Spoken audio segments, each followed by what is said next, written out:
It's early in the morning, and the birds are usually talkative early in the morning and late afternoon. So they are going to be all in my video, just like Diddy. Diddy be all in the videos, or they gonna be all in this video, just like Diddy. So the reason why I'm making this video is because I listened to a segment of the Breakfast Club radio program where uh, the journalistic host, I forget her name, she's fairly new to the station, but she called and spoke to an individual's last name is Barrow, and he was like one of the, I don't want to say executors of the Biggie estate, but he worked closely with Biggie's mother, um, running the estate since Biggie's passing. And so he's been with Biggie's mama through thick and thin. Now, I called so many people around Puffy, trash. Ms. Wallace is not trash. Ms. Wallace was a teacher, rest in peace, and a very educated woman. Smart woman. And obviously business savvy. And a Jamaican. And I don't know why I didn't put two and two together when I first heard it in the documentary that Diddy had Biggie pay for his own funeral, which I'm sure, my God, if I can estimate the price of that entire funeral, including the repast, aka the after party after a funeral. The formal term is called a repast.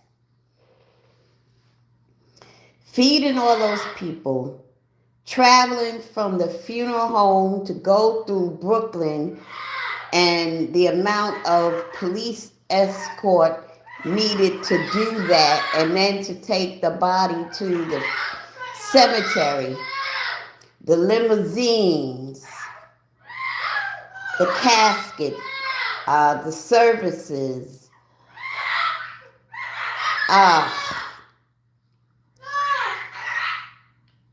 Back in 1997, I'll just say it cost tens of thousands of dollars, including the casket,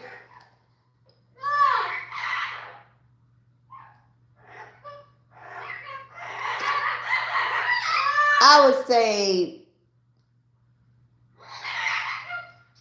definitely over $100, over $100,000 at least. And I think the casket alone was about $100,000.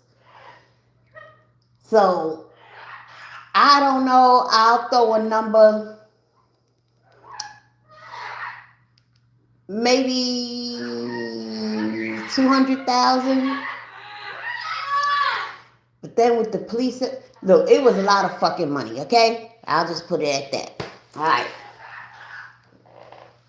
So it was stated in the documentary that, and we saw Puffy say, hey, we gonna throw Biggie the biggest funeral, blah, blah, blah, blah, blah. And it sounded like as if, he was gonna foot the bill. But in the documentary, it says that Diddy charged that back to the estate.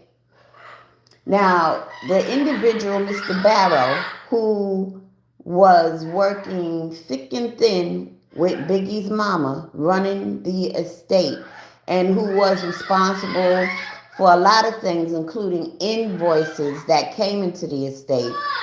This Mr. Barrow says that that never happened, that Bad Boy and Diddy did pay for all funeral expenses.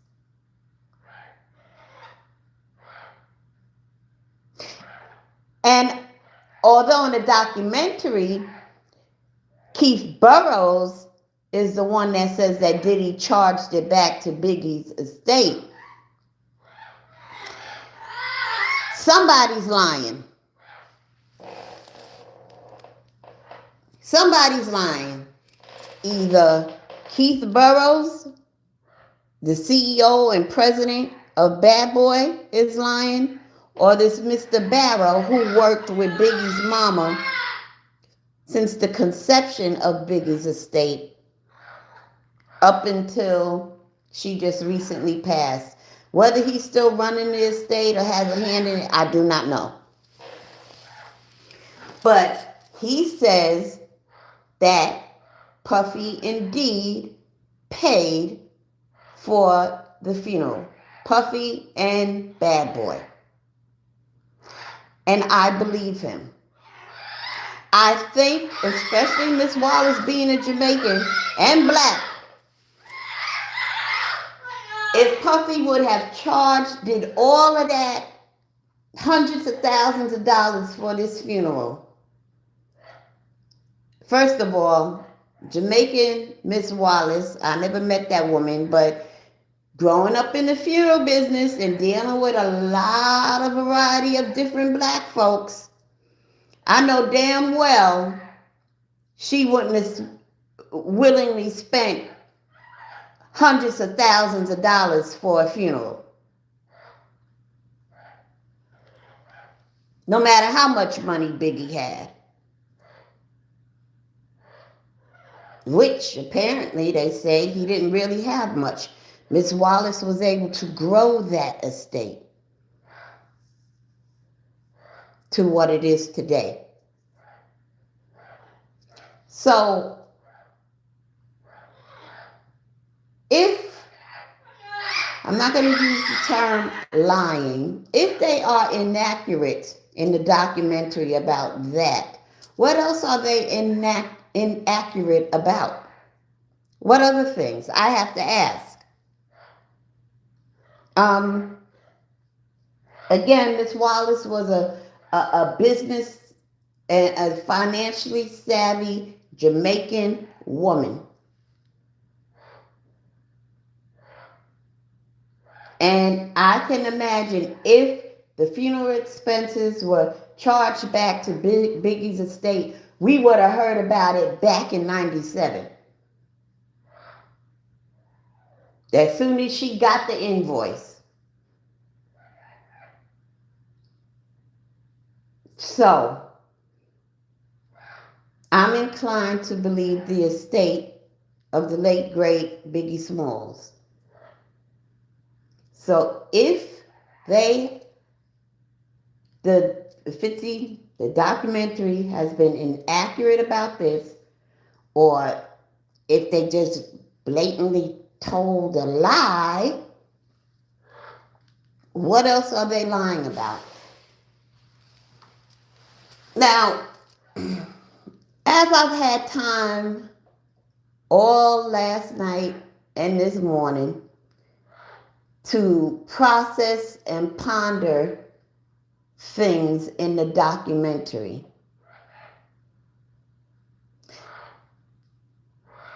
there's a few things that are making me have questions. For instance, Diddy, during the days before his arrest last September, he's out in Harlem taking selfies, hugging, shaking hands, and you see him back in the vehicle, and he's saying, man, I gotta take a bath, I need some hand sanitizer. And I watched a couple of interviews with 50 talking about his documentary since it's been released. And, they brought up that part. And it's like they're trying to make it seem like Diddy thinks, black people in particular are dirty and he don't really want to be around them. But, he walking around Harlem trying to, present a particular favorable image of him in the midst of all the trouble. Well, when I first saw, Diddy in the car talk about he need hand sanitizer and all of this, I didn't have a problem with that. I mean, we just coming out of crap like COVID. If I shook a whole bunch of people's hands, I'd hand sanitize my hands too. If you hugged 150 people in a day, I'd want to go home and take a bath too. Not that I think people are dirty and nasty, but for me, maybe it's coming from my experience. I got caught up in the parade in 1986. The Mets had won the World Series and they had a ticker tape parade.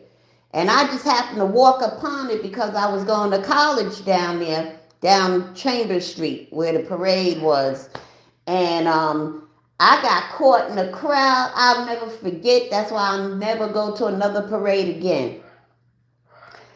I got on the train to go home. I had everybody's body funk on me. I could smell people's body funk on me the whole ride home. I couldn't wait to get home and trash those clothes and take a shower. So, I definitely can understand you dealing with a whole bunch of people, hands that been touching money, hands that probably been digging up their nose, Lord knows what. So, I didn't have a problem with that.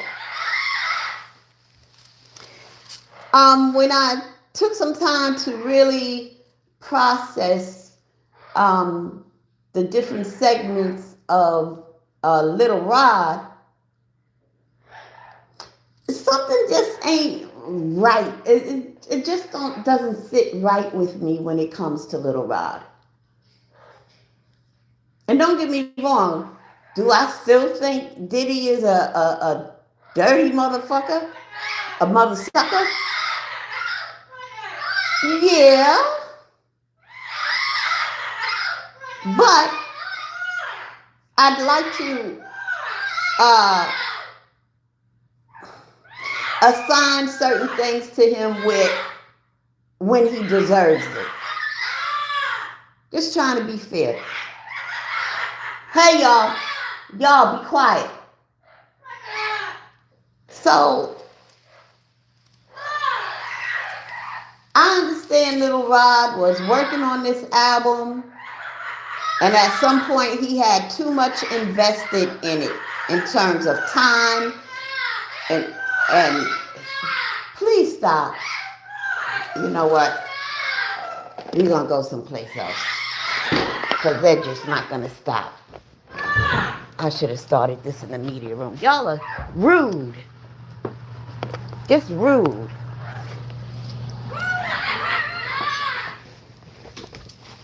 Okay. Alright, I'm in the media room. Jesus Christ. Sorry about that, y'all. But as I was saying, in processing the commentary from Little Rod and his experience, and I was saying that, I understand he was producing this album, and at some point he had way too much invested to stop or quit. Time, transportation, money, or whatever. But I didn't understand when he said, he woke up and his butt was sore and he was just confused. And I understand, initially, I guess one would be confused. Like, what? Why is my butt hurting? Yeah, you're a little confused. But after several moments, it has to register that somebody was playing in your butt.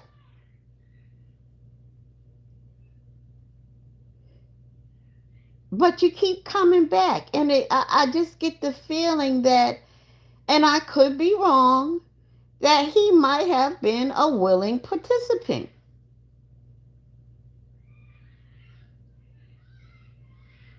And he's probably struggling with his sexuality, and he's not willing to admit that to himself, so therefore he can't admit it in a documentary or to anybody else just yet. Maybe he will, maybe he never will. Who knows? But when you go back and listen to it again, it's like, you really trying to play like an innocent, naive victim. And if you did not want the sexual harassment, as you say, or anything, the day you woke up and your butt was sore, you wouldn't have never came back, regardless of what. And I think that, he was like a boy toy for Diddy. And Diddy used him and abused him and didn't pay him. And now he's mad. And rightfully so. He should sue. He should get paid for the work he did. Didn't that album get a Grammy or something? So I'm not saying he's not entitled to anything. I just think, he should just be real with his stuff. If you was giving up the booty and liking it and enjoying it, then, we in 2025, it's okay to be bisexual or gay or whatever. It wasn't okay back in the 90s. That's why Puffy had to chase Wendy Williams out of New York. Because people weren't ready to deal with it back then. But now we're in 2025. Who cares? Be your authentic self. You tried it and you like it. So what?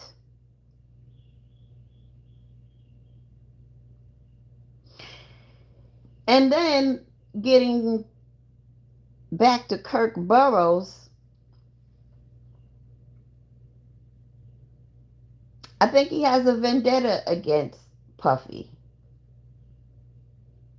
And I think he's right to have a vendetta against Puffy. I mean, you built Bad Boy together with Puffy. You were the president and the CEO, and you ran everything. And I don't know for how many years, but when it was all said and done, Keith Burrows was homeless, went through some hard times. Looked like he had been strung out on drugs if he still isn't strung out. Meanwhile, Puffy flying all over the globe in a private jet. He got a mansion here and a mansion there and a couple of apartments in New York and, expensive cars, and you had a taste of that life. Maybe not so much with all the mansions and stuff, or maybe you did. I don't know. But today you're broke. And yeah, Puffy, strong armed, if you will, your 25% of stocks. And just makes me think you were afraid of him. That's why you signed it over. Me, I wouldn't have signed over shit. What you gonna do? Beat my ass? Beat my ass. I still ain't signing it over. What, you want to kill me? Go ahead. You won't get away with it, and you still won't get that 25%. I would have never signed it over. Especially to some duck nigga like Puffy. This nigga get his grill fixed and think he can, uh, you know, manhandle people. Get your duck ass out of here. And don't ask me again. You ain't getting it. It's my 25%.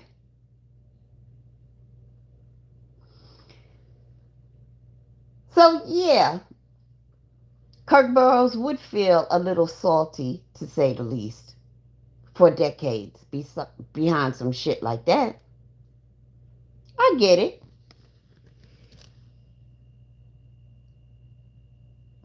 Hey, Des.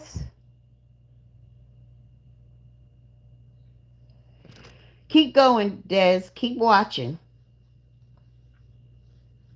Um, so yeah, I get it when it comes to Kirk Burroughs.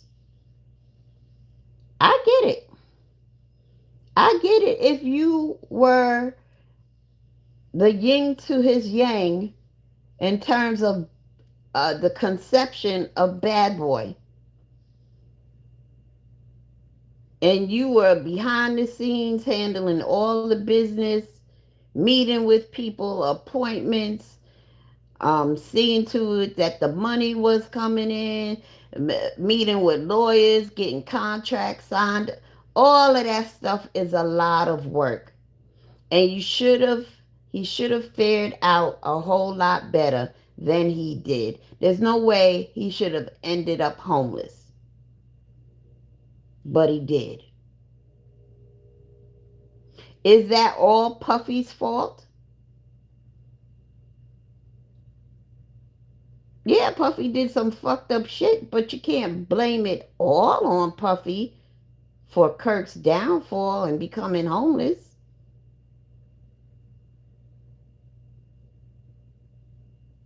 Regardless of what goes down, as a man, you are responsible for yourself. And if you didn't have the wisdom or the foresight to have some money tucked away or some investments on, with the money you were making, whether it was real estate, stocks, whatever, if you didn't have the foresight to have a cushion to fall back on just in case shit went awry. And I'm sure, and I'm not saying you could have foreseen Puffy strong arming you for that 25% and all the bullshit. I'm sure you could not have foreseen that. Or maybe you could have foreseen some of it. I don't know.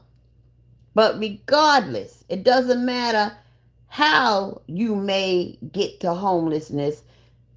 Your job as a man was to make sure that that would never happen. So all those decades that you are the CEO and president of Bad Boy throughout its heyday, you had more than ample money, time, and opportunity to set your own self up for life financially.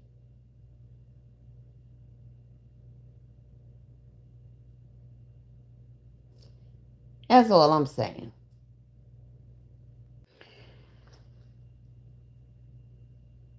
So, what else could the documentary be inaccurate about?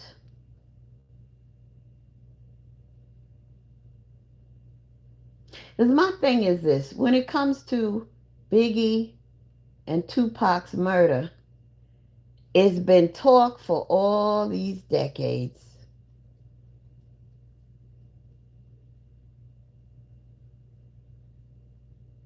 But not even a charge or an indictment. Now, remember when Pac went to the studio and got shot in New York? Went to Daddy's house, Puffy's studio. From the moment I saw them on the news walk out of the studio that night after Pac was shot, they just looked guilty as hell to me. It looked like they came out of that studio and tried real hard to look like they didn't know what was going on. That's just me. I always thought something was fishy about that. And I always believed Pac when he said they set him up. Because, they say it was a robbery, but they didn't rob Pac. Pac had on a real expensive Rolex and some jewelry. They didn't rob him, they just shot him. Shot him in his nuts.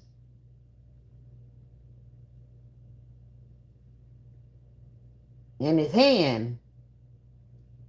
Grazed his head. But nah, that was clearly a setup. Now, as far as Pac being murdered in Vegas,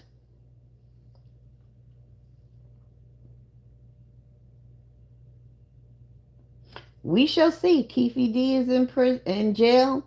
His trial is soon to commence in this coming August of 2026. We shall see. He's saying that Puffy, you know, had a hit out on Pac and paid him for it, or he never got the money. Okay, so allegedly, Puffy put $1 million hit, 500,000 for Tupac, 500,000 for Suge Knight. Okay. Then there's this person Von Zip, who was a Crip, and the money was supposed to go through Von Zip to get the Keefe D after Tupac was murdered. Keefe D asked him for $1 million. Puffy came back with no, you only get half because only one of them is dead. Suge Knight still alive. But the money gets to Von Zip, but it never gets to Keefe D. How convenient that Keefe D actually never got paid. It's just being said that, yeah, Puffy sent the money through Von Zip. It just never got to me.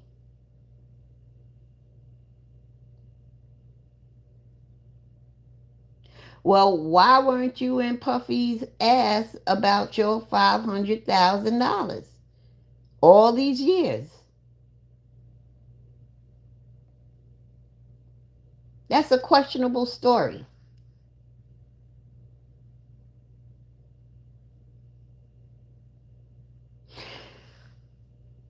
The weird shit about Biggie going out to LA, I mean, Biggie always been on that Brooklyn bullshit.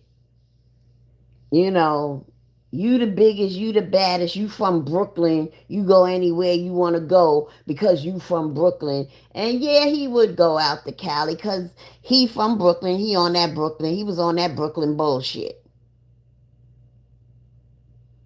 Which is stupid. And then gonna stand there, I think it was at the Soul Train Awards.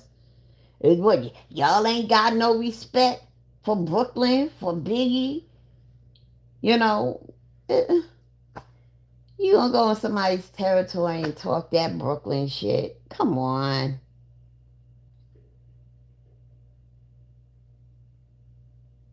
Knowing the climate, he was a dumbass for going out there. Now they saying Biggie didn't want to go, and that Puffy made him go. But I remember one of the first interviews with Biggie's mama after he was killed. She said that Biggie wanted to go and she was pleading with him not to go. This is what his mama said. If you search, you can dig up the interview where she says he wanted to go and she was pleading with him not to go. Now it's turned around. Oh, Biggie didn't want to go, but Puffy wanted him to go. Who am I going to believe? What people are saying or what I heard out of Biggie's mama's own mouth? I'm going to believe Miss Wallace. So I think some of this stuff, people are adding ingredients to fit their narrative to paint Diddy a particular way. Now, am I sticking up for Diddy? Do I think Diddy belongs in prison where he's at right now? Yes, I do. Am I sticking up for him? No, I'm just trying to be fair. So if it sounds to you that I'm sticking up for him, I'm just trying to be fair. Because I don't believe in putting shit on people where it don't belong. Especially if people are manufacturing and manipulating stuff and trying to paint a particular narrative and shove it out there, all to satisfy their agenda. I just don't like stuff like that. See, because you don't have to manufacture shit, to make shit seem more true. The truth is like God. The truth is the truth all by itself. God is God all by himself. God nor the truth don't need nobody's help. So if you are manufacturing stuff and trying to paint pictures and develop particular narratives to make the truth what you want the truth to be to stand, then to me, you're lying. Because the truth does not need anybody's help. The truth stands alone, just like God. Don't need nobody's help. The truth doesn't need extra ingredients to make it more true. It stands.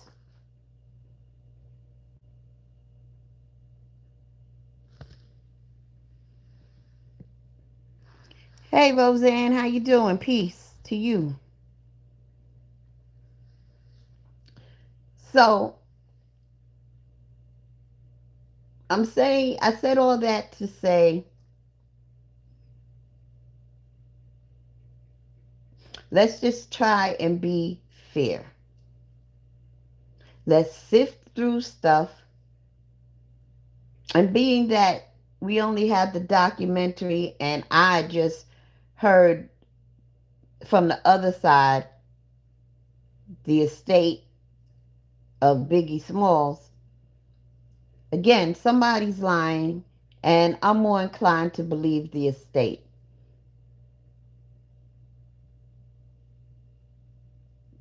They have no reason to lie.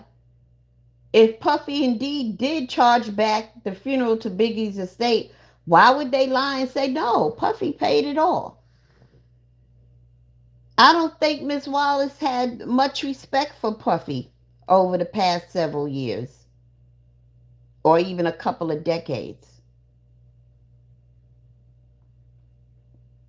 So there's no reason for the estate to paint Puffy, Diddy in a positive light in that particular matter. They have no reason to do that. But Kirk Burroughs has a reason to conjure up some shit to make Diddy look bad. See what I'm saying? Kirk Burroughs has a reason to lie and state untruths.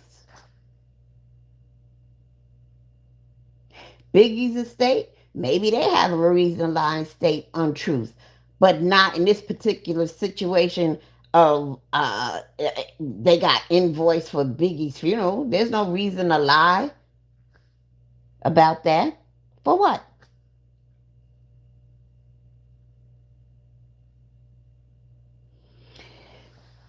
So I think Diddy, the things he is responsible for, that's clear and evident, you know, that can all stand. He got to eat that shit. He got to deal with it. But nobody should have to deal with shit that they haven't done. Nobody should have to be labeled or be responsible or deal with a manufactured narrative that is just simply not true. Extra ingredients to fortify, I almost want to say a smear campaign, but it's not really a smear campaign because he is kind of dirty. He is a dirty mother sucker. But in some instances, they are indeed smearing him. And that right there is the truth.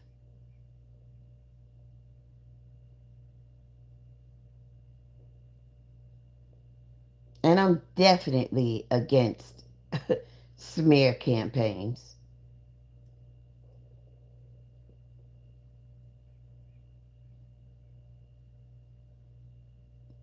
I found it interesting too in one of the interviews, recent interviews from a couple of days ago.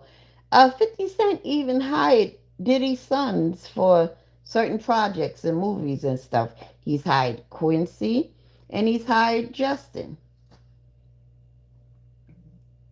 Wow, isn't that special? You putting Diddy's boys to work and Diddy is slutting out your baby mama, freaking her off.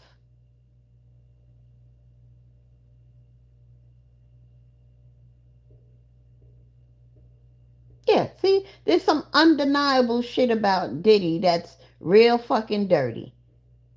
You know, what he did to women, the freak offs, and all of that stuff. Um, how all of his artists ended up disillusioned, to say the least, and frankly fucked up. Craig Mack,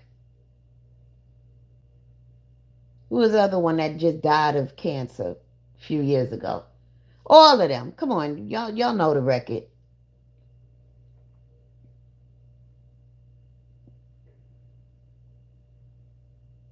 All that money he making, he gonna give Craig Mack $100.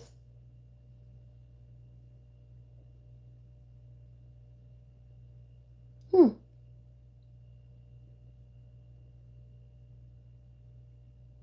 All right.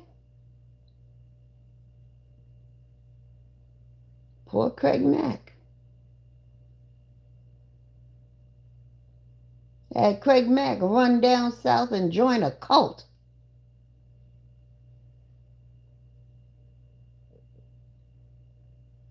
And the leader of a cult was a child molester, a straight pedophile. We talk about 12-year-old girls.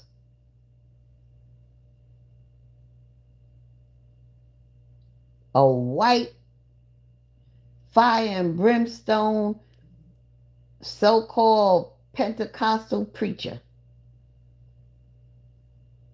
Pedophile. This was the leadership that Craig Mack ran from Puffy in New York. And it wasn't just like, he was living in South Carolina and attending this church. No, this church has a whole compound where, all the church people live together. He did that. I mean, a straight up bona fide cult.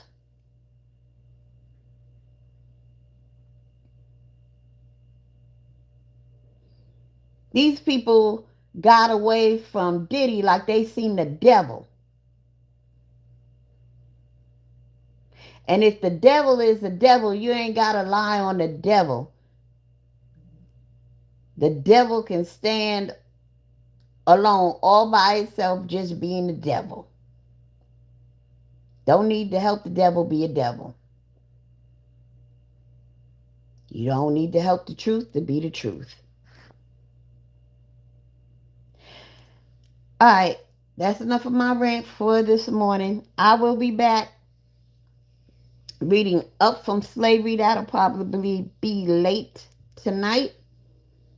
I'm going to probably go on like after 11 p.m. tonight, and we're gonna get through that book with quite a few chapters. Again, more than two. I did 6 and 7 last time. We gonna get some reading done tonight because I'm ready to start this 4 volume series. I'll probably do one book. They're not hefty, but they're a decent amount of pages. The start first volume, let y'all digest that for a month or so, and then we'll start the second volume. I promise you, and if you can get this message out, these books, these volumes, this book is called Infallible, and it was written specifically for men. So I'm giving you time to let all the men know that they need to come to this channel and hear the reading of this book. This book is for men. It addresses a lot of things that men go through. You know, being a male, a lot of them have issues and they're in turmoil, but they don't talk about it because it's not manly. You know what I'm saying? And men, you know what I'm trying to say. Y'all have to internalize a lot of shit that you be going through and feeling and thinking, and you have to internalize it because it's not a manly thing to talk about. And so when you have a man addressing issues or illustrating scenarios that a lot of men have been through and providing you a constructive perspective, that is much needed. And that's just a smidgen of what Infallible is about. It is for men. It's for men. Now, ladies, you're welcome to listen too. And we will want to listen also because we can learn some things. Or perhaps see some men in this book that we might have dated ourselves. Might give you some answers about a relationship that you've had or that you may be currently in. And it might help you see things differently. You know, you might have been in a relationship decades ago. You know, that one tough relationship, ladies. And it's been years that you just didn't have answers to as why. Why? Probably been bugging you, eating at you. Why? I think you may find your answer in this book, Infallible. I bet you every last one of you ladies will see a guy that you have been married to, that you may be currently married to, or that you dated. And I think all questions and perhaps some confusion will be all be cleared up for you. And maybe that will help you to really just step forward and finally move on. Closure. That closure you never got, I bet you'll get it from this book. You don't need it from him. You'll get it from this book. And you'll be all right.